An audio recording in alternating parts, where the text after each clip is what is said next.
Hi everyone, Alistair Grigg here, and today we're going to be looking at Write, which is an iPhone app.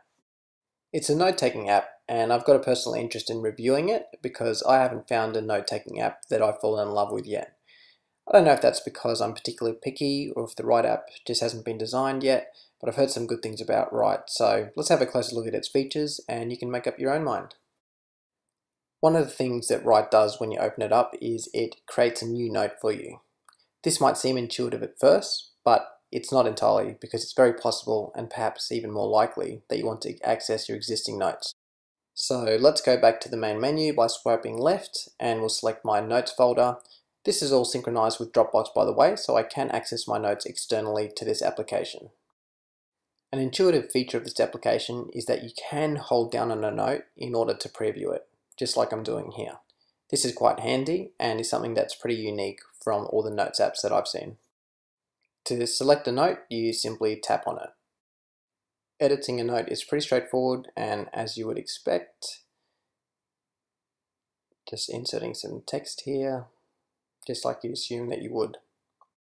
Another intuitive feature is that it can go into full screen by pinching in and out, just as you would on a photo on most touchscreen interfaces.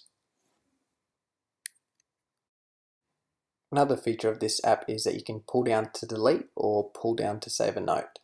I didn't find this feature 100% intuitive because it seemed to auto-save notes anyway, and sometimes when I'm expecting to save a note, the gesture would try to delete it, and sometimes when I try to delete a note, the gesture would try to save it.